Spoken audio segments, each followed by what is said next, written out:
মানুষের দুর্ব্যবহারে কষ্ট পাবেন না।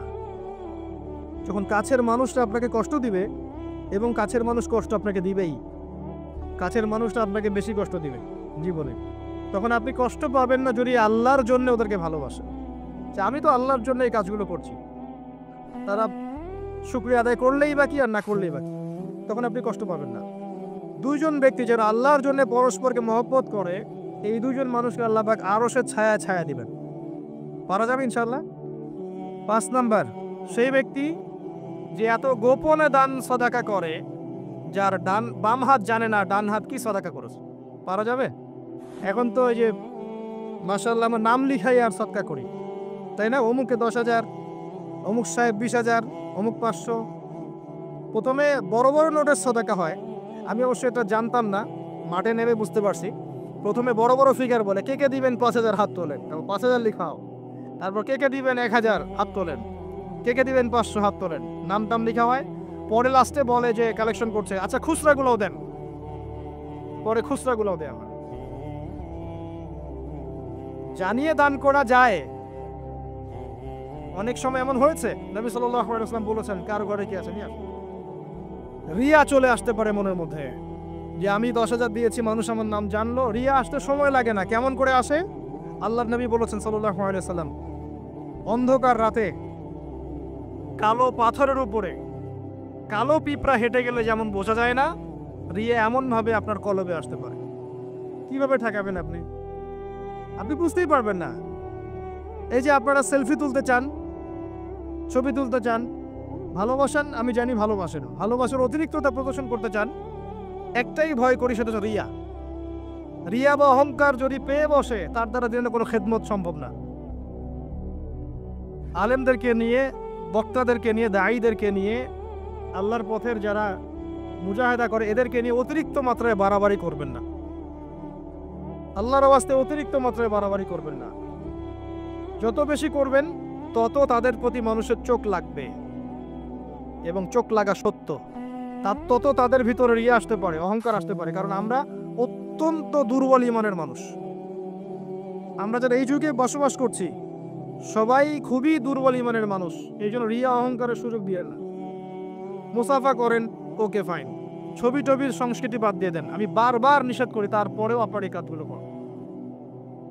এতে কোনো ফায়দা নাই, ক্ষতি ছাড়া কোনো উপকার নাই, ক্ষতি ছাড়া কোনো উপকার নাই। এমনকি বিনা কারণে যারা চিত্র অঙ্কন করে বা ছবি তৈরি করে, এদেরকে শাস্তি দেওয়া হবে। হাদিস আছে, ওলামায়ে কেরামকে জিজ্ঞাসা করে প্রাণ সঞ্চার করতে বলা হবে, যে এর মধ্যে প্রাণ ঢোকাও। এটা আমাদের সংস্কৃতি না তো। মূর্তি, ছবি, ভাস্কর্য বা যে উপাসনাগুলো করা, এগুলো আমাদের সংস্কৃতি নয়। এগুলো অন্য কালচার থেকে এসেছে। আমাদের সংস্কৃতি হচ্ছে আমল গোপন করে ফেলা, নিজেকে হাইড করা, গোপন করে রাখা। আল্লাহ পাক বোঝার তৌফিক দেখ তরুণ প্রজন্মকে। মনে কষ্ট নিবেন না, এটা বাস্তবতা। এগুলো করলে আমাদের মনের মধ্যে রিয়া অহংকার চলে আসে। আল্লাহর ওয়াস্তে আমাদেরকে মুখলেস ভাবে দিনের পথে কাজ করতে দেন। শান্ত থাকেন, এত আবেগী হয়েন না, এত অতি উৎসাহী হয়েন না। শান্ত থাকেন, রিল্যাক্স থাকেন।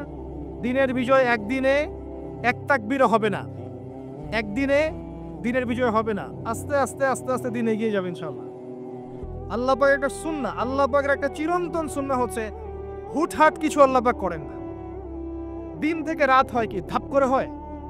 আস্তে আস্তে আস্তে আস্তে রাত হয়। খেয়াল করে দেখেছেন? তারপরে যখন দিন হবে, রাত আস্তে আস্তে কেটে যাবে, দিন আস্তে আস্তে আসবে। ধাপ করে সূর্যোদয় হয়? হয় না। এটা আল্লাহর সুন্নাহ, একবারে কিছু হয় না। আপনি অসুস্থ হয়েছেন, দেখবেন আস্তে আস্তে সুস্থ হবেন। খেয়াল করে দেখেন। আবার আপনি আস্তে আস্তে অসুস্থ হবেন, ধাপ করে হবেন না। আল্লাহ পাকের সুন্নাহ আছে। দিনের বিজয়ে নবী সাল্লাল্লাহু আলাইহি ওয়াসাল্লামের 23 বছর সময় লেগেছে। ধীরে ধীরে স্টেপ বাই স্টেপ হবে। অতএব অতি উৎসাহী হয়েন না, অতি আবেগী হয়েন না।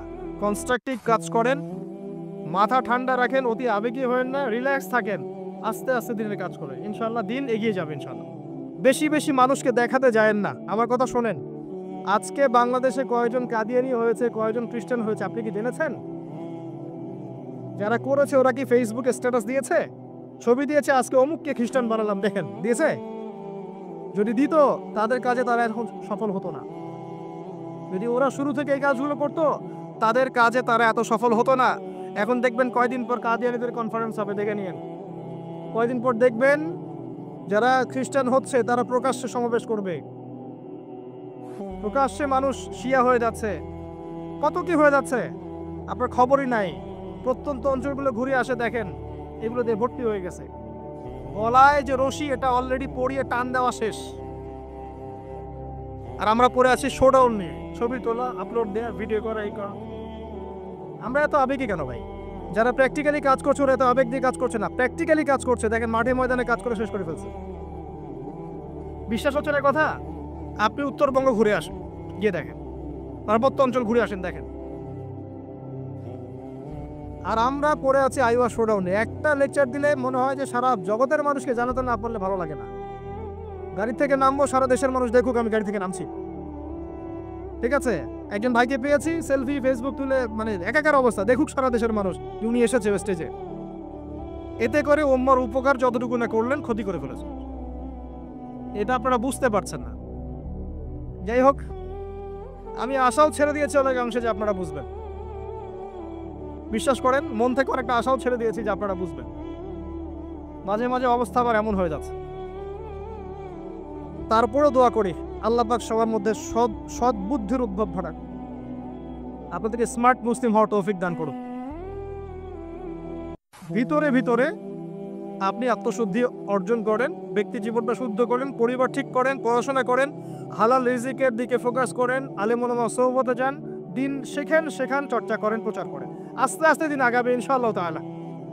আল্লাহ পাক কি বলেছেন? ইউরিদুনা লিইউতফিউ নূরাল্লাহ, তারা চায় আল্লাহর নূরকে। আল্লাহর নূর মানে এখানে ইসলাম, একে মুখের ফুৎকার দিয়ে নিভিয়ে ফেলতে। কিন্তু আল্লাহু ইউতিম্মু নূরাহু ওয়ালাউ কারিহাল কাফিরুন, আল্লাহ পাক তার নূরকে প্রজ্বলিত করবেন যদিও কাফেররা তা পছন্দ করবে না। হুয়াল্লাযী আরসালা রাসূলাহু বিল হুদা ওয়া দীনিল হক লিইয়ুযহিরাহু আলা দীনি কুল্লি, তিনি সে আল্লাহ যিনি তার রাসূলকে পাঠিয়েছেন দ্বীনে হক সহ এবং হেদায়েত সহ, যাতে করে ইসলাম অন্য সমস্ত দ্বীনের উপর বিজয়ী হতে পারে। ওয়ালাউ কারিহাল মুশরিকুন, যদিও মুশরিকরা এটা পছন্দ করবে না। এটা আল্লাহ পাক করবেন। কখন করবেন? যখন আপনি আপনার কাজ দায়িত্ব পালন করুন। ইন তানসুরুল্লাহ ইয়ানসুর। আর যদি আমরা আল্লাহকে ভুলে যাই, নাসুল্লাহ ফানাসিয়াহুম, আমরা ভুলে গেলে আল্লাহও ভুলে যাবেন। আল্লাহ তো ওয়াদা করেছেন যে আনতুমুল আলাউনা ইন কুনতুম মুমিনিন, তোমরা যদি মুমিন হতে পারো আল্লাহ তোমাদেরকে বিজয় দিবেন। ওয়ালা তাহিনু ওয়ালা তাহজান, হীনবল হয় না, দুশ্চিন্তাও করো না। আল্লাহ তো ওয়াদা করেছেন। দুই ব্যক্তি নিজে পরস্পরকে আল্লাহর সন্তুষ্টির জন্য ভালোবাসে, আরো সে আজিমে ছায়া পাবে। গোপনে দান খয়রাত করে, আরো সে আজিমে ছায়া পাবে। 6 নম্বর কে? 6 নম্বর কে?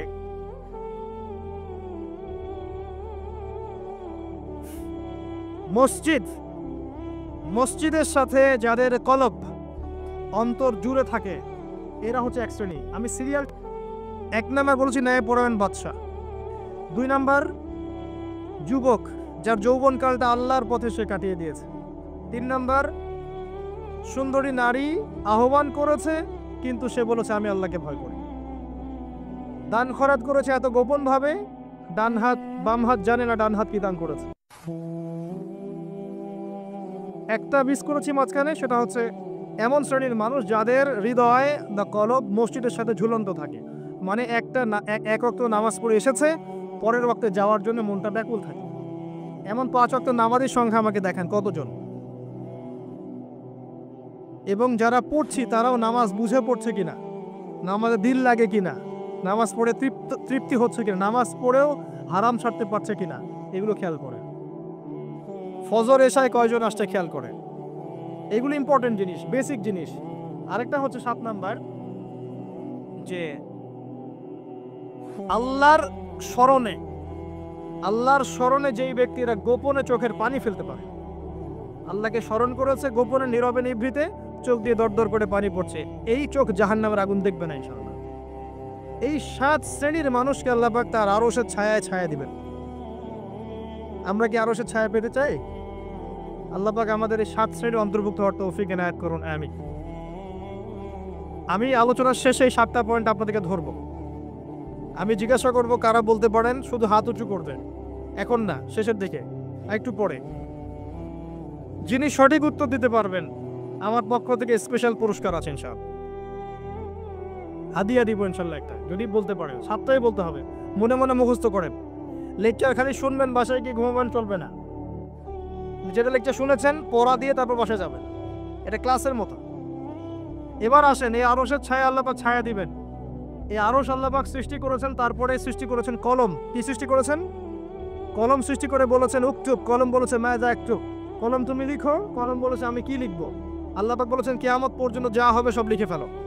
কিয়ামত পর্যন্ত যা হবে সব লেখা আছে, আপনার তাকদীর নিয়ে দুশ্চিন্তা করবেন না। এরপর আল্লাহ পাক সৃষ্টি করেছেন মহাবিশ্ব কয় দিনে? 6 দিনে। ওয়াল্লাযী খালাকাস সামাওয়াতি ওয়াল আরদা ফি 6 আইয়াম, 6 দিনে আল্লাহ পাক মহাবিশ্ব সৃষ্টি করেছেন। সুম্মা ইস্তাওয়া আলাল আরশ, এরপরে আরশে আজিমে সমাসীন হয়েছেন। এরপরে শুনেন, আল্লাহ পাক দীর্ঘদিন পর্যন্ত মানুষ সৃষ্টি করেননি। হাল আতা আলাল ইনসানি হিনুম মিনাদ দার লাম ইয়াকুন শাইআম মাযকুরা, এমন একটা সময় চলে গেছে যে মানুষ কোনো আলোচ্য বিষয় ছিল না। পরে আল্লাহ পাক সৃষ্টি করেছেন মানুষকে। ওয়া ইয ক্বালা রাব্বুকা লিল মালায়েকা ইন্নী জাইলুন ফিল আরদি খলিফা, খলিফা করে পাঠিয়েছেন। খলিফা করে পাঠিয়েছেন। খলিফা কে এটা একটা বুঝতে হবে। খলিফা দাউদ আলাইহিস সালামকেও বলা হয়েছে। আল্লাহ পাক সূরা সাদে বলেছেন ইয়া দাউদ, হে দাউদ, ইন্না জাআলনাকা খলিফাতান ফিল আরদ, আমি তোমাকে পৃথিবীতে খলিফা করে পাঠিয়েছি।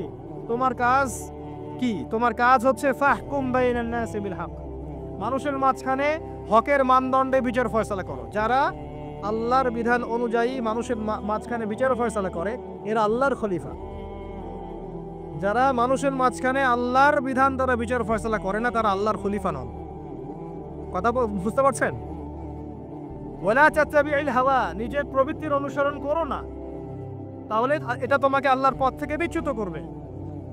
আর যারা আল্লাহর পথ থেকে বিচ্যুত হয়ে গেছে তাদের জন্য অপেক্ষা করছে যন্ত্রণাদায়ক শাস্তি। বিমা নাসু ইয়াউমাল হিসাব, এই কারণে যে তারা হিসাবের দিন ভুলে গেছে। খলিফার ফাংশন আল্লাহর বিধান দিয়ে বিচার ফয়সালা করো। আসেন, এরপরে আল্লাহ পাক আদম আলাইহিস সালামকে নাম শিক্ষা দিলেন। আমি শেষ করে দিচ্ছি, ফিনিশিং এর দিকে আসছি, আপনারা একটু ধৈর্য ধরেন। আল্লাহ পাক আদম আলাইহিস সালামকে সমস্ত নাম শিক্ষা দিয়েছেন।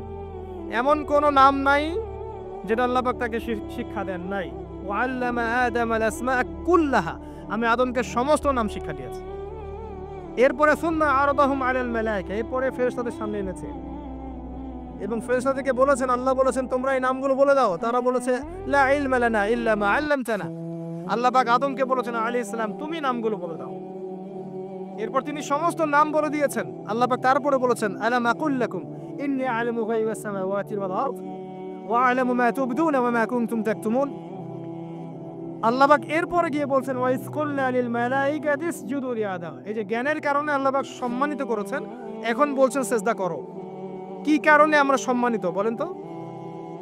জ্ঞানের কারণে।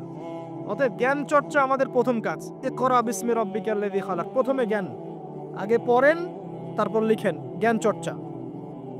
জ্ঞানের কারণে সম্মানিত হয়েছি। তারপরে আল্লাহ পাক সিজদা করিয়েছেন। ফাসাজাদু, সবাই সিজদা করেছে, কে বাদ দিয়ে? ইল্লা ইবলিস, ইবলিস বাদ দিয়ে। ইবলিস কেন করলো না?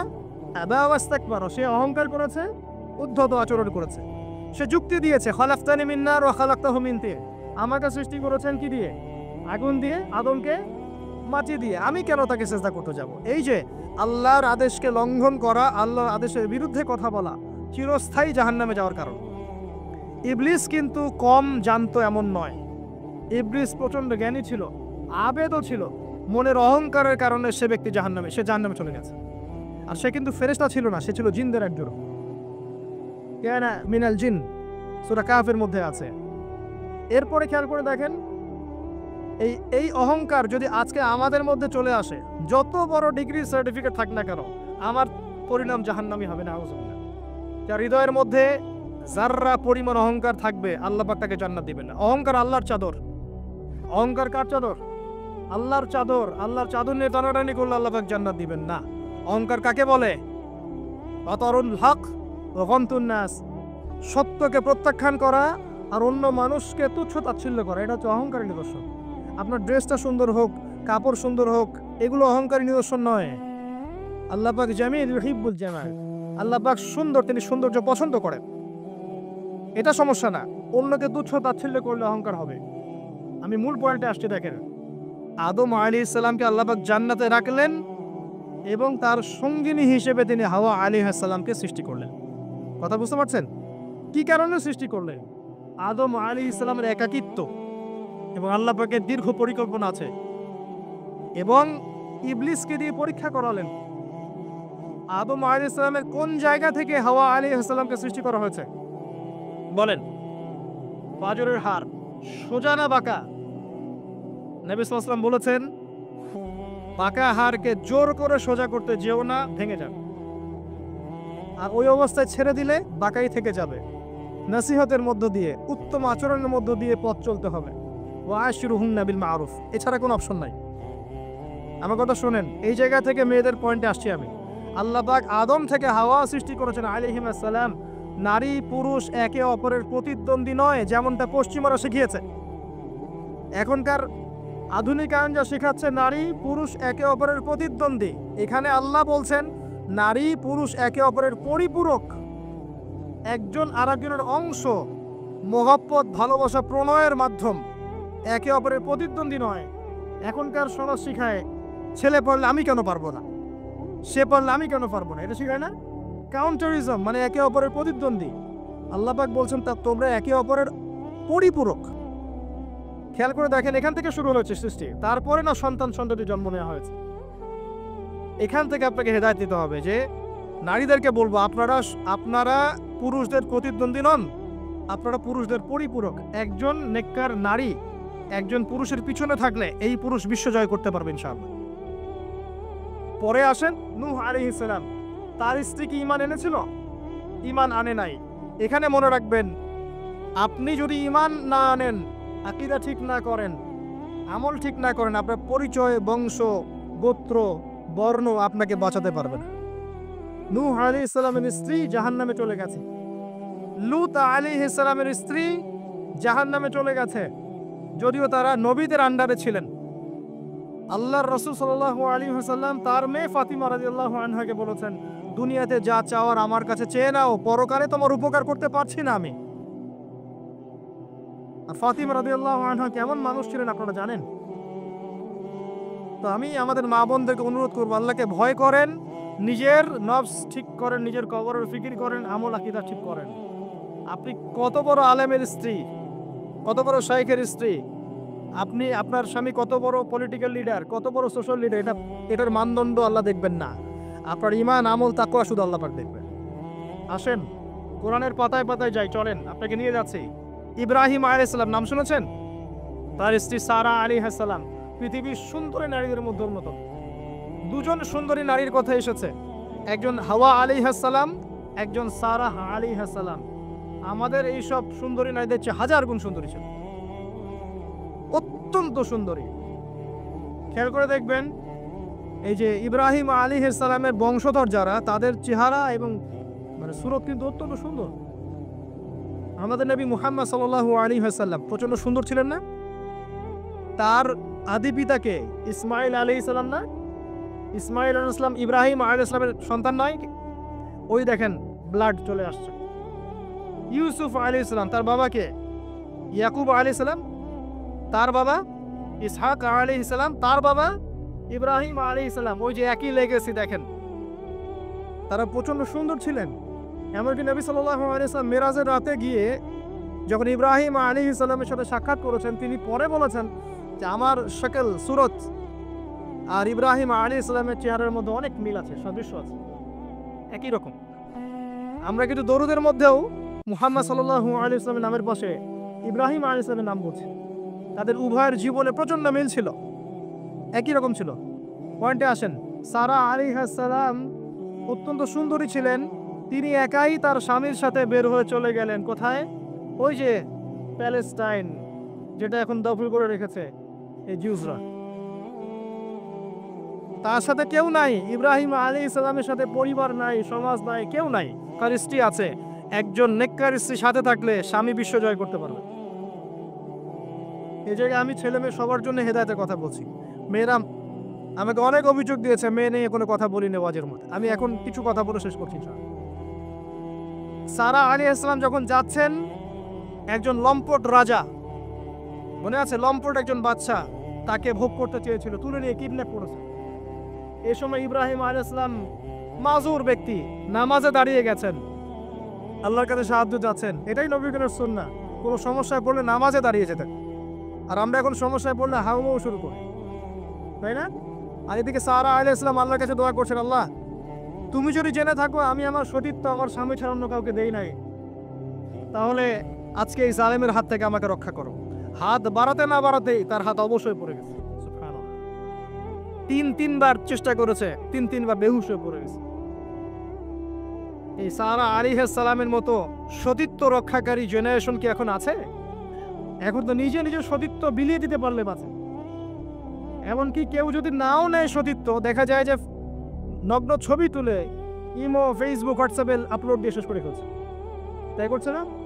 ভিডিও কলে প্রেম হচ্ছে, আপনার এই যে গার্লফ্রেন্ড বয়ফ্রেন্ডের সাথে কফি খাচ্ছে, বিছানায় যাচ্ছে, ডেটিং করছে। বিয়ের আগে সব শেষ, বিয়ের পরে যখন এরা কোনো ঘরে যাবে, ওই ঘরে কি সুখ আসবে, শান্তি আসবে? মা বোনদেরকে বলবো, আর আমাদেরকে খেয়াল রাখতে হবে, আমরা যেন আমাদের ঘরে সারা আলাইহিস সালামের মতো মেয়ে স্ত্রী তৈরি করতে পারি। আল্লাহ আমাদের তৌফিক দান। দেখেন সতীত্বের পাওয়ার, আল্লাহ পাক হাত অবশ করে ফেললেন। এবার ওই বাচ্চা হাদিয়া দিচ্ছে হাজারা আলাইহিস সালামকে, ঠিক আছে? হাজারা আলাইহিস সালামকে ইব্রাহিম আলাইহিস সালাম বিয়ে করলেন, কি জন্য করলেন? সন্তানের জন্য। বাই দ্য ওয়ে, এখন আবার একাধিক বিয়ে যদি কেউ করে ফেলে, তাকে সমাজে বা বাঁকা চোখে দেখা হয়, তার মনে চরিত্র সমস্যা আছে। কিন্তু বিয়ে না করে বিয়ের আগে 10টা প্রেম করলে কোনো সমস্যা নেই, বিয়ের আগে 1000টা জেনা করলে কোনো সমস্যা নাই, পতিতালয় গেলে সমস্যা নাই, ফ্রি মিক্সিং গেলে সমস্যা নাই, গার্লফ্রেন্ডকে নিয়ে ঘুরতে গেলে ডেটিং করলে কোনো সমস্যা নাই। আবার বিয়ে করে ঘরে স্ত্রী থাকতেও বাইরে পরকীয়া করলে কোনো সমস্যা নাই। এগুলোকে আমরা উন্মুক্ত করছি, কিন্তু কেউ সাহস করে যদি কোনো বিধবার দায়িত্ব নেয়, কোনো তালাকপ্রাপ্তার দায়িত্ব নেয়, কোনো অসহায়ের দায়িত্ব নেয়, তাকে খারাপ চোখে দেখা হয়। এই হলো আমাদের সাইকোলজি। অথচ আল্লাহ পাক এই বিধানটা দিয়েছেন কোরআন এবং সুন্নাহয়। যাই হোক, তার জন্য শর্ত আছে, শর্ত পূরণ না হলে করবেন না, কখনো ফরজ নয়। কিন্তু কেউ যদি শর্ত পূরণ করে করতে পারে, তাকে ডিসকারেজ কেন করতে যাবেন? সমাজ চেঞ্জ হয়ে গেছে। হাজারা আলাইহিস সালাম, এখান থেকে আমি আমাদের মা বোনদেরকে এবং আমাদেরকে একটা হেদায়েতের কথা বলবো ইনশাআল্লাহ। হাজারা আলাইহিস সালামের ঈমান, আমল, তাওয়াক্কুল দেখেন। তার গর্ভে আল্লাহ পাক সন্তান দিলেন ইসমাঈল আলাইহিস সালামকে। এবার আল্লাহ পাক বলছেন রেখে আসো, কোথায়? ওই মক্কায়, জনমানব শূন্য জায়গায় রেখে আসলেন। সাথে আছে সামান্য পানি, কিছু খেজুর, রেখে আসছেন এবং ইব্রাহিম আলাইহিস সালাম পিছনে হেঁটে চলে যাচ্ছেন। হাজারা আলাইহিস সালাম বলছেন, আইনা তাযহাবু ইয়া ইব্রাহিম, আপনি কোথায় যাচ্ছেন হে ইব্রাহিম? আপনি আমাদেরকে জনমানব শূন্য জায়গায় ফেলে কোথায় চলে যাচ্ছেন? ইব্রাহিম আলাইহিস সালাম কিচ্ছু বলছেন না, বুকের মধ্যে পাথর। স্ত্রী সন্তানকে জনমানব শূন্য জায়গায় রেখে গেলে কি ভালো লাগবে? গেল বুকের মধ্যে পাথর, চুপ করে আছেন। এক পর্যায়ে হাজারা আলাইহিস সালাম বলছেন, আপনি কি আল্লাহর আদেশে এই কাজটা করছেন? তখন তিনি বলছেন, হ্যাঁ, নাম, এতটুকু বলেছেন, আমি আল্লাহর আদেশে করছি। এবার এই দেখেন, হাজারা আলাইহিস সালাম বলছেন, যদি আল্লাহর আদেশে আপনি করে থাকেন, তাহলে আল্লাহ কোনোদিনও আমাদেরকে ধ্বংস করবেন না ইনশাআল্লাহ। তাওয়াক্কুল। আমি আপনাকে বুঝাই, এখানে কোনো মানুষ নাই, কোনো খাবার নাই, কোনো পানিও নাই, তারপরেও তিনি বলছেন আল্লাহ ধ্বংস করবেন না। আপনি কি বুঝতে পারছেন কি অবস্থা? এবার খাবার পানি শেষ হয়ে গেল, সাই করছেন সাফা টু মারোয়া, মারোয়া টু সাফা, শুধু এক ফোঁটা পানির জন্য। কাকে খাওয়াবেন? বাচ্চাকে। এই দৌড়টা আল্লাহ পাকের কাছে এত পছন্দ হয়েছে, কিয়ামত পর্যন্ত হজের মধ্যে আল্লাহ পাক রেখে দিয়েছেন এটাকে। আপনি সাই করছেন, এটা কার সুন্নাহ? হাজারা আলাইহিস সালামের। হজের ম্যাক্সিমাম কাজগুলি তাদের পরিবার কেন্দ্রিক। জামরায় পাথর নিক্ষেপ করা, এই যে তাওয়াফ করছেন, মাকাম ইব্রাহিমে দাঁড়িয়ে নামাজ পড়ছেন, সব কিন্তু এই বংশের সাথে জড়িত। এই ইসমাঈল আলাইহিস সালাম, এই হাজারা আলাইহিস সালামের গর্ভ থেকে এসেছেন। যেমন মা তেমন সন্তান। ইসমাঈল আলাইহিস সালামকে তার বাবা মানুষ করেননি, তাকে মানুষ করেছেন তার মা। বাবা কিন্তু অনেক দূরে প্যালেস্টাইনে, মাঝে মাঝে আসেন, মাঝে মাঝে যান। কথা বুঝতে পারছেন? এরকম মায়ের গর্ভ থেকেই এমন সন্তান পাওয়া সম্ভব, যে সন্তানকে তার বাবা বলছেন যে ইয়া বুনাই ইন্নী আরা ফিল মানামি আন্নী আযবাহুক, হে আমার সন্তান আমি স্বপ্নে দেখেছি আমি তোমাকে জবাই করছি, ফানজুর মাযা তারা, তোমার রায় কি আমাকে বলো। এই বাচ্চা তখন বলছে, বাচ্চার বয়স 10, 12, 15, 16 এতটুকু হবে। সে বলছে, ইয়া আবাতি, হে আমার বাবা, ইফআল মা তু'মার, আপনাকে যা আদেশ করা হয়েছে তাই করেন। সাতাজিদুনি ইনশাআল্লাহু মিনাস সাবিরিন, ইনশাআল্লাহ আপনি আমাকে ধৈর্যশীল পাবেন। যেমন মা তেমন সন্তান। মা বলেছে আল্লাহ আমাকে দেখবে, ওই দেখেন সন্তান জবাই করে দেন, আল্লাহ আমাকে ধৈর্যশীল পাবেন ইনশাআল্লাহ। এরকম স্ত্রী ঘরে ঘরে না থাকলে আমরা কি ইসমাইলের মতো সন্তান পাবো? যে স্ত্রীগুলোকে আপনি বিয়ে করছেন তারা কি আসলে এমন? বিয়ের সময় দেখেছেন আপনি শ্বশুরের সম্পত্তি, মেয়ের সৌন্দর্য, বা পালিয়ে করেছেন, অ্যাফেয়ার করে করেছেন, এখন বিয়ের পরে হাওমাও করছেন। বিয়ের আগে তো দিনদারিতা দেখেন নাই। আল্লাহর নবী কখনো বলেননি 4টা গুণ দেখে বিয়ে করো, হাদিসের শব্দ এমন নয়। ওলামায়ে কেরামকে জিজ্ঞাসা করেন, 4টা গুণ দেখে বিয়ে করো নয় শব্দটা, 4টা গুণ দেখে সাধারণত বিয়ে করা হয়। 4টা গুণ দেখে সাধারণত বিয়ে করা হয়, সম্পদ, সৌন্দর্য, বংশ, দিনদারিতা। তোমরা দিনদারিতাকে প্রাধান্য দাও, না হলে তোমাদের হাত ধুলোই ধূসরিত হবে। এখন দেখা যায় দিনী ভাইরা দিনদার ক্যাটরিনা কাইফ খুঁজতেছে, দিনদার মেয়ে চাই কিন্তু সুন্দরী লাগবে আমার। কেন? একটু অসুন্দর হলে আপনার চলবে না? আপনার স্ত্রীর কাছে যা আছে অন্য মেয়ের কাছে তাই আছে, এর বাইরে কিছু নাই। আর 2 দিন পরে, 1 বছর, 2 বছর, 3 বছর পরে, 5 বছর পরে গিয়ে দেখবেন সব সমান হয়ে গেছে। এই দেহের সৌন্দর্য থাকবে না। মনে তাকওয়া থাকলে, আল্লাহ আলাম স্ত্রী হলে আপনি দুনিয়াতে জান্নাতে থাকবেন ইনশাআল্লাহ। দুনিয়াতে আপনি জান্নাতে থাকবেন ইনশাআল্লাহ। আর যদি ঘরে একটা বদকার স্ত্রী থাকে তাহলে আপনার দুনিয়া জাহান্নাম, দুনিয়া জাহান্নাম। অতএব বিয়ের আগে, বিয়ের সময় খুব কেয়ারফুল থাকবেন, আপনি দিনদার মেয়েকে প্রাধান্য দেন। এবং মেয়েদেরকেও বলবো দিনদার ছেলে ছাড়া বিয়ে করে না। অনেক বড় চাকরি করে, অনেক বড় ব্যবসা করে, এটা সেটা, নামাজ পড়ে না, এগুলো দেখছেন না, সুদের চাকরি করে, ঘুষ খায়, আপনি রাজি হয়ে যাচ্ছেন, এরপরে গিয়ে পস্তাচ্ছেন যে হুজুর আমার সংসারে অশান্তি, এটা সেটা। এখন তো পস্তায় লাভ নাই, বরং আপনার সন্তানও হবে ওই নাস্তিক কলমের মতোই, নাউজুবিল্লাহ। আমরা দুনিয়ার স্বার্থ খুব ভালো চিনি, দুনিয়ার স্বার্থকে ত্যাগ করে দিনকে অগ্রাধিকার দেন, আল্লাহ পাক কবুল করবে ইনশাআল্লাহ। এই হলো ইসমাইল আলাইহিস সালামের মা। তিনি যেমন সন্তান তেমন এখানে আমাদের জন্য আদর্শ আছে। এখনো যদি আমরা দিনের বিজয় চাই, প্রত্যেক পরিবারের কর্তাকেও হতে হবে ইব্রাহিমের মতো আলাইহিস সালাম, প্রত্যেক পরিবারের সন্তানদেরকে হতে হবে ইসমাইলের মতো আলাইহিস সালাম, প্রত্যেক পরিবারের মা বোনদেরকে হতে হবে হাজরা সারার মতো, তবে আদর্শ পরিবার হবে ইনশাআল্লাহ। আল্লাহ পাক আমাদের সবার পরিবার এমন করে দিন, আল্লাহুম্মা আমিন। এবং এটা অসম্ভব কিছু না, এটা সম্ভব। এটা করতে গেলে আপনাকে সরকার প্রশাসন বাধা দিবে না, আপনাকে পিটাবে না, কিচ্ছু করবে না, এটা আপনার উপরে, এটা আপনি করতে পারেন। এই ইসলাম সংশোধন আপনি করতে পারেন, চেষ্টা করেন, আল্লাহ পাক তৌফিক এনায়েত করুন। আর কয়েকটা আমি নসিহত করে শেষ করছি মেয়েদের জন্য। সেটা হচ্ছে, পরে চলে আসেন মারিয়াম আলাইহিস সালাম, তার সতীত্ব এত পবিত্র ছিল, আল্লাহ পাক তাকে মিরাকেল বানিয়েছেন, তার গর্ভে ঈসা ইবনে মারিয়ামকে জন্ম দিয়েছেন। খেয়াল করে দেখেন, ফেরাউন, মনে আছে ফেরাউন, তার ঘরে একজন ইমানদার মহিলা ছিল না? নবী সাল্লাল্লাহু আলাইহি ওয়াসাল্লাম মেরাজে গিয়েছেন, সেখানে দেখেছেন বেশিরভাগ অধিবাসী জাহান্নামে নারী, এর মধ্যেও তিনি একটা সুগন্ধ পাচ্ছেন জান্নাতের। তিনি জিজ্ঞাসা করলেন এই সুগন্ধ কোত্থেকে আসছে? তখন জিবরাইল আলাইহিস সালাম তাকে জানিয়ে দিলেন, এটা ফেরাউনের সেই যে দাসী যাকে ফেরাউন হত্যা করেছিল ঈমানের কারণে, ওর ঘর থেকে, জান্নাতের সেই ঘর থেকে সুগন্ধ আসতেছে। ফেরাউনের ঘরেও মুমিনা নারী থাকতে পারে, তাহলে আমাদের ঘরে থাকতে পারে না? থাকতে পারে। ফেরাউনের ঘটনা মনে পড়লো যে মুসা আলাইহিস সালাম, তার মা সন্তানকে ভাসিয়ে দিয়েছিলেন না সিন্ধুকে, মনে আছে?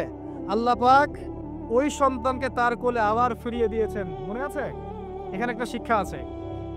প্রিয় মা বোনরা, আপনারা যদি আপনাদের সন্তানকে আল্লাহর পথে দেন, আল্লাহ পাক আপনার চক্ষু শীতল করে দিবেন ইনশাআল্লাহ। ওই সন্তানকে ঘুরিয়ে এমন একটা অবস্থান দিয়ে আপনার কাছে নিয়ে আসবেন, আপনি ওকে দেখে পরিতৃপ্ত হয়ে যাবেন। এখানে নসিহত আছে। তিনি ভাসাতে পারছিলেন না, মন কাঁদছিল, আল্লাহ পাক মনটাকে কিন্তু নরম করেছে, শক্ত করেছেন, মনটা শক্ত করেছেন। তারপরে আল্লাহ পাক ওখানে একটা ইলহাম করেছেন, তিনি ভাসিয়ে দিয়েছেন। তারপরে আল্লাহ পাক ওই সন্তানকে আবার তার কোলে ফিরিয়ে দিয়েছেন দুধ পান করানোর জন্য। ঘটনাটা পড়ে দেখেন। আপনি যদি আপনার সন্তানকে আল্লাহর পথে দেন, আপনার সন্তানকে যোগ্য করে আল্লাহ আপনার সামনে নিয়ে এসে দাঁড় করিয়ে দেবেন ইনশাআল্লাহ। আপনি দেখে চোখ শীতল করে ফেলবেন। আল্লাহর উপর ভরসা রাখেন।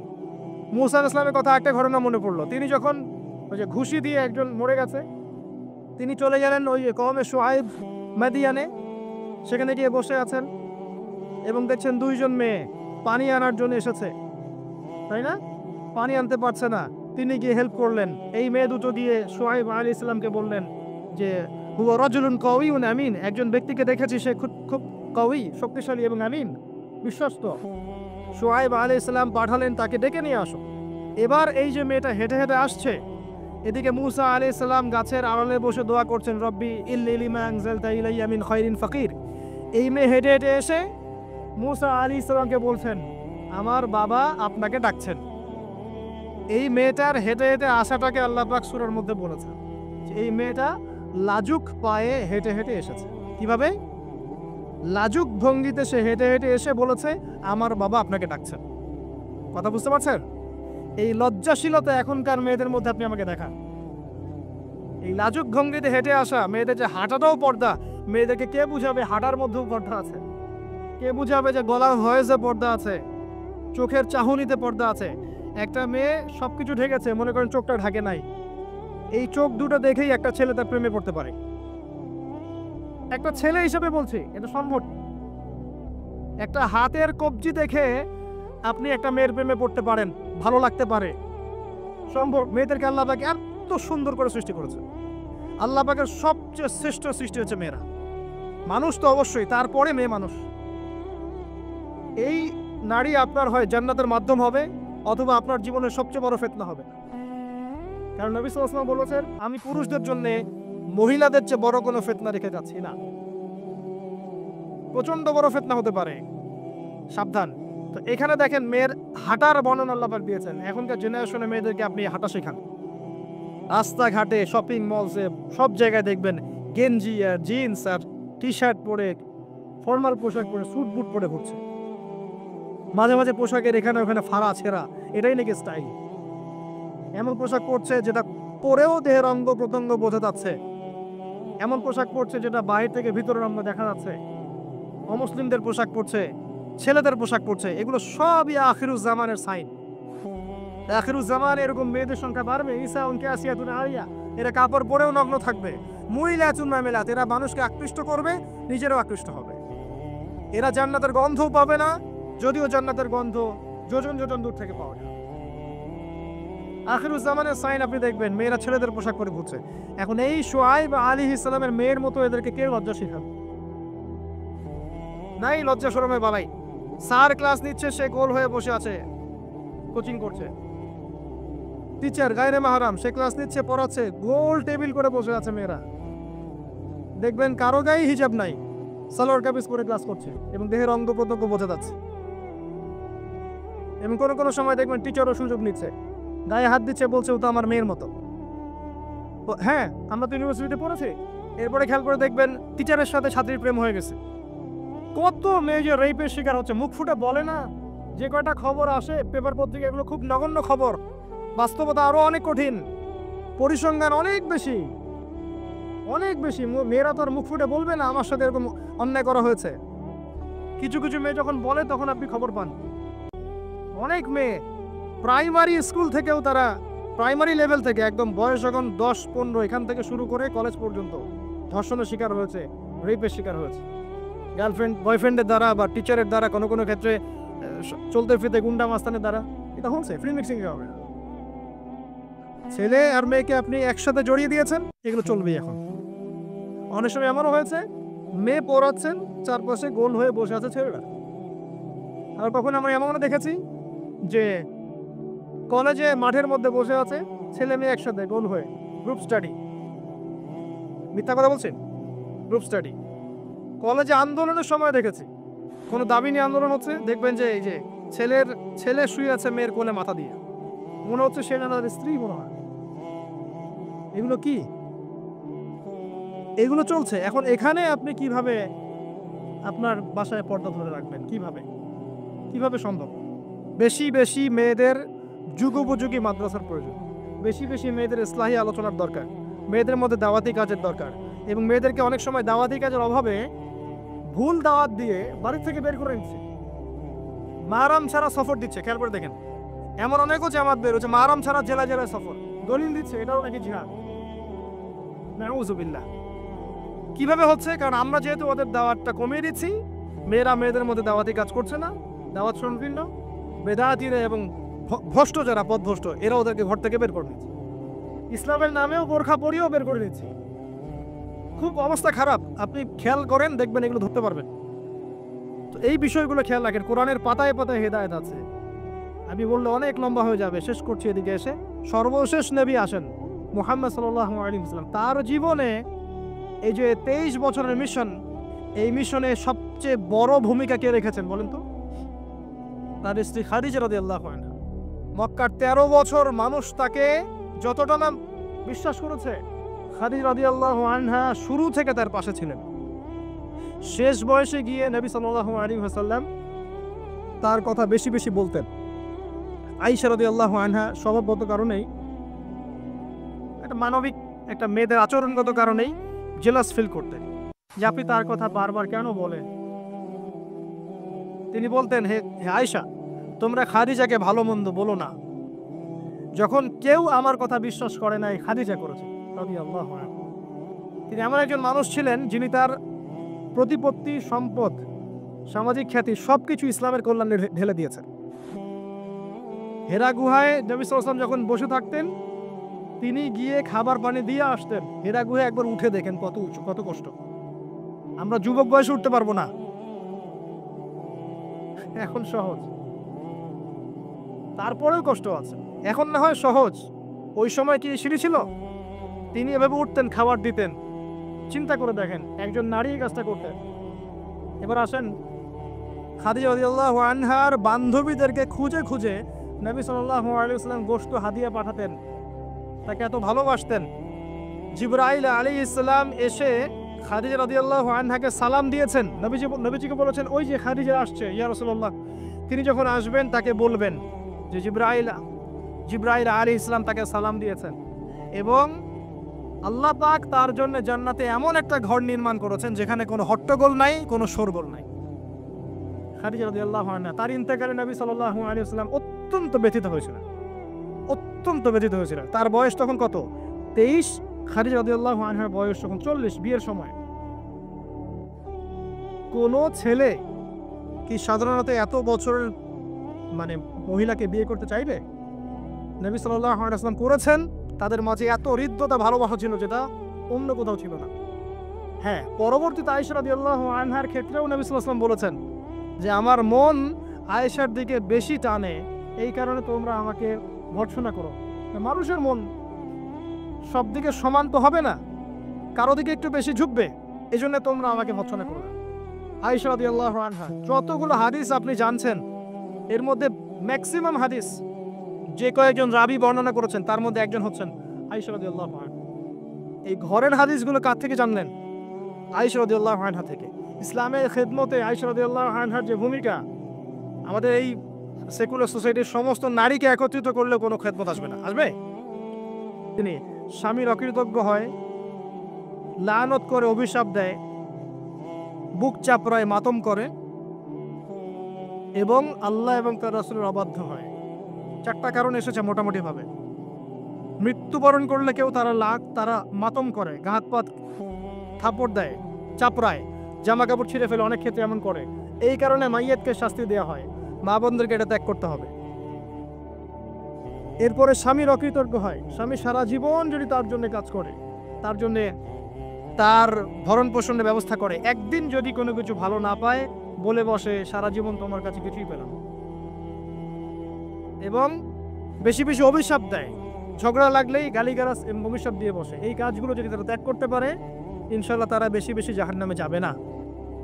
তবে তাদের বেশি বেশি জাহান্নামে যাওয়ার বর্তমান মডার্ন একটা কারণ হচ্ছে ফেমিনিস্ট রেভলিউশন। ভালো করে শোনেন, ফেমিনিস্ট রেভলিউশন সেই কারণ যার কারণে এখনকার নারীদেরকে আপনি বাসায় রাখতে পারছেন না পর্দায়। এর কারণে মেয়েরা বাইরে বের হয়ে যাবে, ফ্রি মিক্সিংয়ে যাবে, পর্দা ছেড়ে দিবে, নামাজ কালাম দেখবেন ঠিক ঠিকানা নাই, দেখবেন দিনের জ্ঞান অর্জন করবে না, বেশি বেশি হারাম রিলেশনশিপে লিপ্ত হবে, জেনা বাড়বে, ধর্ষণ বাড়বে, পরকীয়া বাড়বে, আস্তে আস্তে তারা জাহান্নামে। এটা হচ্ছে ফলাফল। এটাই সেই কারণ যার কারণে বেশিরভাগ নারী জাহান্নামে যাবে। খুব সতর্ক থাকবেন। কোনো কোনো ক্ষেত্রে দেখা যায় সামান্য দুনিয়ার স্বার্থে তারা নগ্ন হয়ে মডেলিং করতেও দ্বিধাবোধ করছে না, নগ্ন হয়ে ফিল্মগুলোতে কাজ করতেও দ্বিধাবোধ করছে না, ইজ্জত বিলিয়ে দিয়ে টাকা কামাই করতে দ্বিধাবোধ করছে না। কোনো কোনো ক্ষেত্রে দেখা যায় এগুলোকে তাদের ব্রেইন ওয়াশ করা হয়েছে। এগুলো সামাজিক সোসাইটির মধ্যে এগুলো আপনার ডিগনিটির মাধ্যম, সম্মানের মাধ্যম, এগুলো বলা হচ্ছে। এই বিষয়গুলো খেয়াল রাখবেন, এই বিষয়গুলো খেয়াল রাখবেন আল্লাহর ওয়াস্তে। এগুলো সম্মানের মানদণ্ড নয়। সম্মানের মানদণ্ড আপনার ঈমান, আমল, তাকওয়া এবং আপনার সতীত্ব। একবার সতীত্ব চলে গেলে কখনো ফিরে আসবে না। আল্লাহ পাক বোঝার তৌফিক দান করেন। আর সর্বশেষ কথা হচ্ছে, এই উম্মতের নারীদের জন্যই নবী সাল্লাল্লাহু আলাইহি ওয়াসাল্লাম 4টা কাজের সুসংবাদ দিয়েছে। 4টা কাজ করতে পারলেই জান্নাতের যে কোনো দরজা দিয়ে ইচ্ছা তারা প্রবেশ করতে পারবে। বাসায় গিয়ে এই হাদিসটা শুনিয়ে দিয়েন। 1 নাম্বার, তারা যদি 5 ওয়াক্ত নামাজ পড়তে পারে, 5 ওয়াক্ত নামাজ টাইম টু টাইম পড়তে পারে। 2 নাম্বার, তারা যদি রমজান মাসে সওম রাখতে পারে। 3 নাম্বার, তারা যদি লজ্জাস্থানের হেফাজত করতে পারে, মানে পর্দা করতে পারে। এখানে আমি খাস পর্দা বোঝাচ্ছি, ডিজিটাল পর্দা বোঝাচ্ছি না, খাস পর্দা বোঝাচ্ছি। পোশাক এমন হবে না যেটা পরলে শরীরের কাঠামো বোঝা যায়, এমন পোশাক চলবে না। পোশাক এমন হবে না যেটা পরলেও বাইরে থেকে ভিতরের অঙ্গ দেখা যায়। পোশাক এমন হবে না যেটা অমুসলিমদের সাথে সাদৃশ্য আছে। আর পোশাক এমন হবে না যেটা পুরুষদের পোশাক। তারা যদি তাদের লজ্জাস্থানকে হেফাজত করতে পারে। আর 4 নাম্বার, যদি স্বামীর আনুগত্য করতে পারে। এই 4টা কাজ যে নারী করতে পারবেন, ইনশাআল্লাহ জান্নাতের যে কোনো দরজা দিয়ে ইচ্ছা প্রবেশ করতে পারবেন ইনশাআল্লাহ তাআলা। আমরা পারিবারিক ক্ষেত্রে স্বামীদেরকে অনুরোধ করব, আমাদের অনেক দোষ আছে। স্বামী, ভাই, পিতাদেরকে অনুরোধ করব যে মেয়েদেরকে ছোটবেলা থেকে পড়াশোনা শেখায়। কন্যা সন্তান হলে মুখটা কালো করার দরকার নাই। তারা আমাদের বোঝা নয়, বরং তারাই দেখবেন ওমর, খালিদ, ওসমান, আলীর মতো সন্তান জন্ম দেবে ইনশাআল্লাহ আযজা ওয়া জাল। তাদের গর্ভ থেকেই সন্তান জন্ম হবে ইনশাআল্লাহ। সন্তান মেয়ে হলে মুখটা কালো করার প্রয়োজন নেই। আমরা ওদেরকে দিন শিক্ষা দিব, উপযুক্ত পরিবেশ দিব, নিরাপত্তা দিব, নিরাপদ পরিবেশে দিন শেখার ব্যবস্থা করব। এটা আমাদের উপর দায়িত্ব। তাদেরকে সম্পত্তির অধিকার দিতে হবে, এটা আমাদের উপর দায়িত্ব। জুলুম করা যাবে না, তাদের উপর জুলুম করা যাবে না। তাদের ব্যাপারটা, ফিতরতটা হচ্ছে তারা একটু বক্র হবে। তাদের ফিতরত, তাদের চরিত্র স্বভাব হচ্ছে তারা একটু বক্র হবে। এটাকে মেনে নিয়েই চলতে হবে। ফিতরত এটা ওদের, তারা বক্র হবে। আপনাকে আমাকে মেনে নিয়েই চলতে হবে। আল্লাহ পাক তৌফিক দান। এটা এই জায়গায় শয়তান এসে সুযোগ খুঁজবে, এই জায়গায় শয়তান এসে সুযোগ খুঁজবে। এখানেই সবরের পরিচয় দিতে হবে। আল্লাহ পাক তৌফিক দান। তাদের দিন শিক্ষা নিশ্চিত করার পর আমলের এখতিয়ার দিতে হবে। সারাদিন ওদেরকে দুনিয়ার কাজে ব্যস্ত করে রাখবেন না। আমরা ওদের উপর যত কাজের চাপ দিয়ে রাখি, এই কাজগুলো করার পর আমল করার ওদের ফুরসত থাকে না।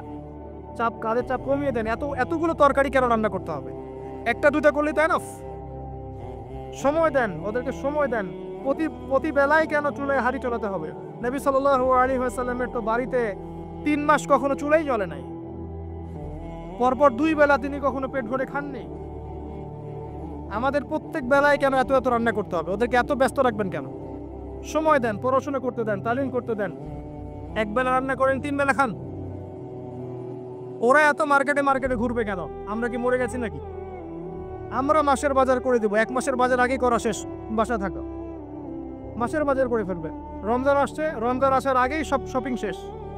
রমজান মাস আসার আগেই রমজান এবং ঈদের সব শপিং শেষ করে ফেলেন। যতটুকু সামর্থ্য আছে এটা দিয়ে করেন। রমজান মাস পুরো ইবাদতে কাটাবেন ইনশাআল্লাহ। ঘন ঘন মার্কেটে যাবেন না। বাড়ির মা বোনদেরকে এত মার্কেটে যেতে দিবেন না, বাসায় রেখে দিবেন। এত প্রয়োজন নাই তো আমাদের। বাসায় পরিবেশটাই মূল কথা। আমরা ওদের উপর অনেক জুলুম করে ফেলি, ওদের প্রতি ভ্রুক্ষেপ করি না। দেখবেন নিজের স্ত্রীকে ভালো লাগে না, সারাদিন বাইরে যে মুভিজ দেখতে দেখতে, পর্নোগ্রাফি দেখতে দেখতে এবং ফ্রি মিক্সিং চলতে চলতে নিজের স্ত্রীর চেহারা আর ভালো লাগে না। বিয়ের আগে যে 10টা প্রেম করে আসছে, এখন স্ত্রীর চেহারা ভালো লাগবে কেমন করে? হ্যাঁ, স্ত্রীর দিকে তাকাই না, ভ্রুক্ষেপ পড়ে না। আবার আমাদের স্ত্রীদেরকেও দেখবেন অনেক সময় দেখা যায় যে বাইরে যাওয়ার সময় সাজুগুজু করে একা, স্বামীর জন্য কখনো সাজবেন। সাহাবায়ে কেরাম রাদিয়াল্লাহু আনহুম আজমাইন বাসায় ঢুকতেন, জিহাদের মাঠ থেকে ফিরতেন, দাওয়া দিয়ে ফিরতেন, আহলান সাহলান দাঁড়িয়ে থাকতেন স্ত্রীরা, আহলান সাহলান সুন্দর করে সেজে থাকতেন, পরিপাটি হয়ে থাকতেন। স্বামী আসতো, হাতে চুমু খেতেন, জড়িয়ে ধরতেন, হৃদ্যতা ভালোবাসা বাড়তো। একই প্লেটে খাবার খেতেন, বড় প্লেট ছিল, একসাথে খাবার খেতেন, মহব্বত বাড়তো। খাইয়ে দিতেন, হাতে খাইয়ে দিতেন, মহব্বত বাড়তো। কোলে শুয়ে কোরআন তেলাওয়াত করতেন, মহব্বত বাড়তো। নবী সাল্লাল্লাহু আলাইহি ওয়াসাল্লাম সেখানে কামড় দিতেন যেখানে আয়েশা রাদিয়াল্লাহু আনহা কামড় দিয়েছেন, মহব্বত বাড়তো। এরপরে সময় দিতেন পরিবারে, দিয়ে তারপরে তার অন্তরঙ্গ সম্পর্কে যেতেন। নবী সাল্লাল্লাহু আলাইহি ওয়াসাল্লাম স্ত্রীর সাথে দৌড় প্রতিযোগিতা করেছেন, চাঁদ দেখেছেন। এখানে দেখবেন আপনি যাচ্ছেন ঘরে, স্ত্রী আপনার দিকে তাকায় না, আপনিও তার দিকে তাকায়। ও সাজেন আপনার জন্য, আপনি ওর কেয়ারও করেন না। আপনিও বসে গেলেন ফেসবুক এই যে নিয়ে, স্মার্টফোন নিয়ে মুভিজ দেখা, ও মাশাল্লাহ ওরটা গোতাগুতি শুরু করুন। কেউ কারোর সাথে সম্পর্ক নেই, 1 বছর যাইতে না যাইতেই বিয়ের ভালোবাসা মহব্বত সব শেষ। অথচ আল্লাহ পাক বলেছিলেন যে আলা বাইনাকুম মাওয়াদাতুন ওয়া রাহমাহ। এই হৃদ্যতা ভালোবাসা যদি জীবন্ত না করতে পারি, আমাদের পরিবারগুলোর মধ্যে কাটামাটি থাকবে না। এবং এইসব পরিবেশে যে বাচ্চা কাচ্চারা বড় হবে, এরা আগামী দিনে উম্মার হাল ধরতে পারবে না। মুহাম্মদ সাল্লাল্লাহু আলাইহি সাল্লাম মানুষকে ভালোবাসতেন, কারণ ছোটবেলা থেকে তাকে ভালোবাসার পরিবেশে বড় করা হয়েছে।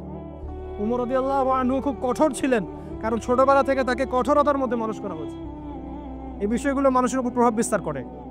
আমরা আমাদের মা বোনদেরকে রিকোয়েস্ট করব, 5 ওয়াক্ত সালাত ঠিকঠাক মতো আদায় করবেন। আপনারা সুযোগ করে দিবেন, দ্বীনি শিক্ষায় শিক্ষিত হবেন, মাদ্রাসার সাথে সম্পৃক্ততা রাখেন, মহিলাদের তালিমি হালাকা করেন, তাদের মাঝে দাওয়াতি কাজ করেন, পর্দার দিকে খেয়াল রাখেন। স্বামীদেরকে অনুরোধ করব, ভাইদেরকে বলবো, এবং আমি সন্তানদেরকে বলবো, মায়ের, বোনের, স্ত্রীদের দিকে খেয়াল রাখেন, তাদের দিন শিক্ষা নিশ্চিত করেন, তাদের পর্দা নিশ্চিত করেন, তাদেরকে দিন শেখান, বোঝান। আল্লাহ রাব্বুল আলামিন ইনশাআল্লাহ জান্নাতি পরিবার গড়ে দিবেন। এই পরিবারগুলো দিয়ে যখন সমাজ গঠিত হবে, এই সমাজ দেখবেন ইনশাআল্লাহ তাআলা একটা আলোকিত সমাজে পরিণত হবে ইনশাআল্লাহ আযজা ওয়া জাল। আজকে আমি আমার মনে হয় যথেষ্ট বলেছি। ইনশাআল্লাহ আগামী কোনো লেকচারে আল্লাহ যদি চান আরও কিছু বিষয় আপনাদের সাথে শেয়ার করবো ইনশাআল্লাহ আযজা ওয়া জাল। আমরা সবশেষে আল্লাহর কাছে দোয়া করছি, আল্লাহ পাক আমাদের সবাইকে পবিত্র কোরআন এবং সুন্নাহ অনুযায়ী জীবনযাপন করার তৌফিক এনায়েত করুন। আমাদের প্রত্যেকের পরিবারটাকে আল্লাহ পাক জান্নাতের টুকরা হিসেবে পরিণত করুন। আল্লাহ পাক আমাদের সবাইকে দ্বীনের জ্ঞান অর্জন করার তৌফিক দান করুন, জানা অনুযায়ী আমল করার তৌফিক আল্লাহ পাক দান করুন। আল্লাহ পাক আমাদের মা বোনদেরকে খাস পর্দায় থাকার তৌফিক দান করুন, ভুল পথে থাকলে তওবা করে ফিরে আসার তৌফিক দান করুন। আল্লাহ পাক আমাদের সন্তানদেরকে ইসমাঈল আলাইহিস সালামের মতো মানুষ করার তৌফিক দান করুন। আমাদের প্রত্যেকের পরিবার আল্লাহ পাক হালাল রিজিক যথেষ্ট করে দিন, আমাদের বেকারত্ব দূর করে দিন, যাবতীয় অপসংস্কৃতি, অন্যায়, অত্যাচার থেকে আল্লাহ পাক আমাদেরকে বিরত রাখুন, আমাদেরকে সুদ, ঘুষ, জেনা, ব্যভিচার থেকে আল্লাহ পাক বাঁচিয়ে রাখুন। আমাদের মধ্যে যারা অসুস্থ আছে সবাইকে আল্লাহ পাক শেফায়ে কামেলা দান করুন, যারা মারা গেছেন আল্লাহ পাক সবাইকে মাফ করে দিন, আমিন। গিয়ে ঘুমানোর সময় দোয়া দরুদ পড়ে চোখটা বন্ধ করে ভাববেন আদনান ভাই কথাটা বলে গেছে, একটু ভাবি। এইটুক যদি ভাবতে পারেন আজকে বাসায় গিয়ে, আজকে ওয়াজ আমার সফর ইনশাআল্লাহ। এই যে 200 কিলো আসছি, আবার 200 কিলো যাবো, ইনশাআল্লাহ সফল। কি ভাববেন প্রিয় ভাই? আমিও কিন্তু তরুণ, আমি কিন্তু বুড়া হয়ে যাই নাই। বুড়া হয়ে গেছে এখনো? আচ্ছা, আপনিও তরুণরা একটু ভাবি, চোখ বন্ধ করে ভাববেন যে আল্লাহ পাক আপনাকে সৃষ্টি করেছিলেন আল্লাহর ইবাদত করার জন্য। সূরা জারিয়াত 56 নম্বর আয়াত, ওয়া মা খালাকতুল জিন্না ওয়াল ইনসা ইল্লা লিয়াবুদুন। 1 2 আল্লাহ পাক আপনাকে সৃষ্টি করেছিলেন যাতে করে আল্লাহর দিনটাকে আপনি আল্লাহর জমিনে প্রচার করেন, প্রসার করেন, প্রতিষ্ঠা লাভ করেন। এই দুইটা আপনার কাজ ছিল। এখন আপনার বয়স হয়ে গেছে 30 বা 25, ধরে নেন যে আপনার হায়াত 60 বছর, তার মানে আপনার জীবনে বাকি আছে এখন 30 বছর। এই যে 30 বছর আপনি নষ্ট করেছেন বা চলে গেছে, চোখ বন্ধ করে চিন্তা করবেন এই 30 বছরে কত ওয়াক্ত নামাজ পড়েছেন, কতদিন রোজা রেখেছেন, এই 30 বছরে 30টা আয়াত আপনি পড়েছেন কি না, এই 30 বছরে 30টা সূরা আপনি শিখেছেন কি না, 30 বছরে আপনি 30টা ইসলামিক বই পড়েছেন কি না, আপনি নবীর 30টা হাদিস পড়েছেন কি না, 30 দিন জামাতের সাথে নামাজ পড়েছেন কি না, 30 দিন দিনের দাওয়াত দিয়েছেন কি না, 30টা দিন দান সদকা করেছেন কি না। আমি খুব বেসিক কথা বলছি, আমি বলিনি আপনি 30 দিন 30টা যুদ্ধ করেছেন কিনা, এই কথা বলিনি। আমি আপনি বেসিক কথা বলছি, একদম বেশি প্রাইমারি কথা। আপনি 30 দিন নামাজ পড়েছেন কিনা, 30টা রোজা ঠিক মতো রাখছেন কিনা, আপনি কি 30 বার মেয়েকে দেখে চোখ নামাতে পেরেছেন কিনা? আপনি কি 30টা সূরা শিখেছেন কিনা? 30 বার আপনি কি রাসূলের জীবনী পড়েছেন কিনা, তার হাদিস পড়েছেন কিনা? আপনি কি নবী সাল্লাল্লাহু আলাইহি ওয়াসাল্লামের স্ত্রীদের নাম জানেন কিনা, তার জীবনী জানেন কিনা, আকীদা কি জিনিস আপনি জানেন কিনা, 30টা মাসলা মাসাইল আপনি বোঝেন কিনা? আপনি চিন্তা করবেন। এই একটা চিন্তা আপনার জীবনটাকে বদলে ফেলবে ইনশাআল্লাহ। এই একটা চিন্তাই যথেষ্ট আপনার জীবনকে বদলে ফেলার জন্য। এই চিন্তাটা আরেকভাবে করবেন। এটা ভাবার পরে আপনি চোখটা খুলবেন, চোখটা খুলে সাদা কাগজ নিয়ে বসবেন, উঠে বসবেন, বসে আপনি লিখবেন। এই যুব ভাই শোনেন, বসে আপনি লিখবেন। কি লিখবেন? আপনি লিখবেন এই 30 বছরে আপনি কতগুলো গুনাহ করেছেন, মনে পড়ে কি কি। হয়তোবা, আমি দোয়া করি যেন এমনটা না হয়, তবে হয়তোবা আপনি খুঁজে পাবেন এই 30 বছর আপনি বেনামাজি ছিলেন। হয়তোবা দাঁড়ান 2, আপনি হয়তো দেখবেন আপনি অনেক দিন রমজানের রোজা রাখেন নাই। আপনি দেখবেন হয়তো আপনি দান সদকা তো করেন নাই, রিকশাওয়ালাকে থাপ্পড় দিয়েছেন। আপনি হয়তো দেখবেন যে হলে সিট বুকিং এর জন্য হকি স্টিক নিয়ে মারামারি করেছেন। আপনি হয়তো দেখবেন যে 30 বছরে 30টা মেয়ের সাথে সম্পর্ক করা শেষ। আপনি হয়তো দেখবেন যে আপনি অলরেডি পতিতলায় ভিজিট করে চলে আসছেন। আপনি 30 দিন, এই 30 বছরে 30 বার কমপক্ষে এই মাদকের আসরে বসেছিলেন, এবং 30 বছরের বহু সময় আপনি অনলাইনে নষ্ট করেছেন, পর্নোগ্রাফি দেখে নষ্ট করেছেন, গোপনে পার করেছেন, হ্যাঁ, আরো অনেক কিছুই করেছেন। আপনি হয়তো এটা খুঁজে পাবেন। মিথ্যা বলেছেন, প্রতারণা করেছেন, মাপে কম দিয়েছেন, অন্যের উপর অত্যাচার করেছেন। আপনি আপনার যৌবনকে কাজে লাগিয়ে, এই শক্তিটাকে কাজে লাগিয়ে আপনি ইসলামের বিরুদ্ধাচারণা করেছেন, হয়তো এটাও পান। এই একটা চিন্তা যদি করতে পারেন, এখন আপনার সামনে এখন রাস্তা দুটা। আপনার বাকি বয়স আছে এখন 30 বছর। বলে আসলে সময়ের কসম, আপনার সময়, আপনার জীবনের সময়টাকে মূল্যায়ন করতে হবে। সময়ের কসম, হয় যদি আমার 30 বছর বাকি থাকে, এখন এই বাকি যে আছে কি না আমিও জানি না, কেউ জানে? অনিশ্চিত পরীক্ষার হল, কেউ জানে না খাতা কখন কেড়ে নেওয়া হবে। আর এটা কারাগারের জীবন, মানে কারাগারে বসে কেউ নিজের মন গড়া পদ্ধতিতে চলতে পারে না, যেরকম রুটিন সেরকম চলতে হয়। কারাগারের জীবনে বসেই আপনি সুদ খাচ্ছেন, কারাগারে বসেই ঘুষ খাচ্ছেন, কারাগারে বসেই জেনা করছেন, কারাগারে বসেই বেনামাজি থাকছেন, কারাগারে বসেই হোয়াটসঅ্যাপে মেসেঞ্জারে মেয়েদের সাথে প্রেম করছেন, কারাগারে বসে। কারাগারের জীবন, কারাগারের জীবন যদি বাকি থাকে আর 20-30 বছর, আপনার সামনে এখন রাস্তা 3টা। 1, আপনি কি গতানুগতিক যেভাবে চলেছেন সেভাবেই শেষ করবেন জীবনটা? যদি শেষ করে দেন, তাহলে পৃথিবীর ইতিহাস থেকে আপনার নাম একদিন মুছে যাবে। আপনি একাই কবরে শুয়ে থাকবেন, আপনার আত্মা ইল্লিনে না গিয়ে সিজ্জিনে চলে যাবে। পৃথিবীর কোনো মানুষ আপনাকে মনে রাখবে না। আপনি একাই আযাব ভোগ করতে থাকবেন, কেউ আপনাকে বাঁচাতে আসবে না। শেষ। এবং এই আযাব একবার শুরু হলে কোনোদিনও শেষ হবে না, কোনোদিনও না। কবরেও, হাসরেও, বারজাখেও, এবং আপনার জাহান্নামে। এটা একটা অপশন। 2 নম্বর অপশন, আপনি নিজেকে সংশোধন করলেন, সংশোধন করে গতানুগতিক মুসলিম হলে। গতানুগতিক মুসলিম কেমন? হ্যাঁ, তওবা করেছি, এখন আমি মাশাআল্লাহ 5 ওয়াক্ত নামাজ টুকটাক পড়ার চেষ্টা করি, আমি মিথ্যা কথা বলি না, আমি হালাল খাওয়ার চেষ্টা করি, হ্যাঁ, আমি পার্ট টাইম কিছু দাওয়াতি কাজ করি, এবং আমি আমার পরিবার নিয়ে সুখে শান্তিতে বসবাস করার চেষ্টা করছি। আমি কোনো ঝুঁকির মধ্যে যাই না, ঝুঁকিতে যাই না। মানে আমি সৎ কাজেও আদেশ করি, কিন্তু ঝুঁকিতে যাই না। মানে কোনো কিছু, এমন কোনো কিছু করি না যাতে আমার উপর কোনো বিপদ আসবে, এটাতে আমি যাই। গতানুগতিক মুসলিম চলছে। আর একটা হচ্ছে সমাজ পরিবর্তনকারী মুসলিম। এরা কেমন? এরা নিজেরা তো জ্ঞান অর্জন করেই, এবং জ্ঞান অনুযায়ী আমলও করে, তারা সৎ কাজে আদেশও করে, একই সাথে অসৎ কাজে নিষেধও করে। সত্যটাকে নির্ভীকতার সাথে, সাহসিকতার সাথে, হিকমার সাথে সবার সামনে উপস্থাপন করে, আল্লাহর কাছে দোয়া করে, এবং সমাজটাকে পরিবর্তন করে ফেলার চেষ্টা করে। এরা হচ্ছে আহসান, সবচেয়ে উত্তম শ্রেণী। কিভাবে বললাম উত্তম শ্রেণী? নবীজি বলছেন তোমাদের সামনে একটা জামানা আসবে, এটাও শেষ জামানা হাদিস। তোমাদের সামনে একটা জামানা আসবে, জামানা সবরিন, কঠিন সবরের জামানা। ঈমান ধরে রাখা, হাতে জ্বলন্ত আগুন ধরে রাখার মতো হবে। ওই সময় যদি তোমরা কেউ আমার সুন্নতের উপর অটল থাকতে পারো, আমার মৃত সুন্নতকে আবার জীবিত করতে পারো, তাহলে 50 জন শহীদ সাহাবীর নেকি পাবে ইনশাআল্লাহ। এরা সমাজ পরিবর্তনকারী মানুষ। আর ইতিহাসে যারা সমাজ পরিবর্তনকারী মানুষ তাদের জীবনে পরতে পরতে বিপদ আপদ বলা মুসিবত আসবেই। আমার আমার ছোট্ট গবেষণায় 4টা ক্ষেত্র থেকে আসতে পারে যখন আপনি হকের উপর থাকবেন। 1 নাম্বার, প্রথম বাধা চলে আসবে পরিবার থেকে। কোত্থেকে? পরিবার। আপনি গতানুগতিক মুসলিম হলে আপনি সব জায়গায় পার পেয়ে যাবেন, কিন্তু যদি একটু কঠোরতা প্রয়োগ করেন যে আমি একদম কোরআন সুন্নাহর 100% ফলো করতে চাই, আমি এমন না যে নামাজও পড়ি শুধু খাবো, এমন হবো না। আমি নামাজও পাবো, শুধু খাবো না। আমি রোজাও রাখবো, আমি যাকাতও দিব, আমি হজ উমরাও করবো, আল্লাহর বিধানের প্রতি শ্রদ্ধাশীলও থাকবো, চেষ্টা করবো ইসলামটা প্রসার করার প্রতিষ্ঠার চেষ্টা করবো। তখন আপনার প্রথম বাধা আসবে পরিবার থেকে। দাঁড়িয়ে রাখছো কেন?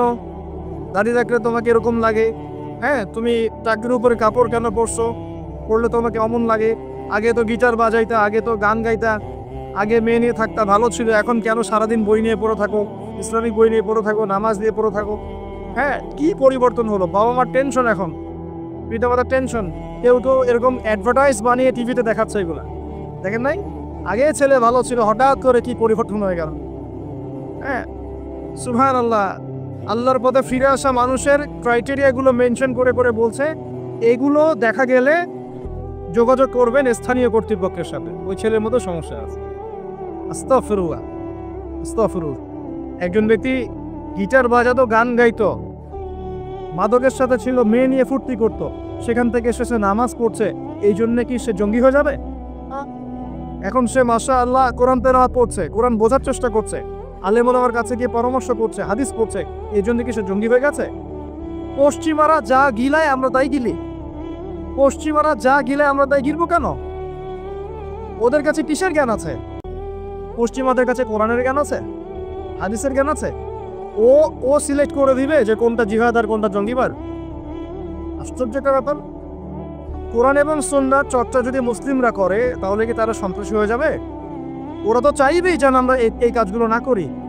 ওরা তো চাইবেই যাতে আমরা কোরআন সুন্নাহর চর্চা না করি। ওরা যা বলে সেই ভাষায় আমরা কথা বলা শুরু করেছি। ওরা বলছে, একটু পরে আমি বোঝাচ্ছি আপনাদেরকে, ওরা বলেছে যে জ্ঞান সেটাই, ভালো করে বোঝেন, জ্ঞান সেটাই যেটা পরীক্ষা নিরীক্ষা, যুক্তি, বিজ্ঞান, দর্শন নিয়ে লাভ করা যায়। আর আমরা বলছি আল্লাহর ওহী হচ্ছে চূড়ান্ত জ্ঞান। আল্লাহর ওহী কি? চূড়ান্ত জ্ঞান। এই যে জ্ঞানতাত্ত্বিক পার্থক্য, ওরা যা দেখে না তাতে বিশ্বাস করে না, এই কারণে তারা জিনে বিশ্বাস করে না, আত্মায় বিশ্বাস করে না, আল্লাহ বিশ্বাস করে না, ফেরেশতায় বিশ্বাস করে না, পরে আগের আসমানি কিতাবে বিশ্বাস করে না, নবী রাসূলে বিশ্বাস করে না, কবরের আযাব, জান্নাত, জাহান্নাম, মিজান, পুরস্কার কোনো কিছুই বিশ্বাস করে না। কেন করে না? ওদের এপিস্টেমোলজি হচ্ছে, জ্ঞানতাত্ত্বিক দর্শন হচ্ছে যা দেখি না বিশ্বাস করি।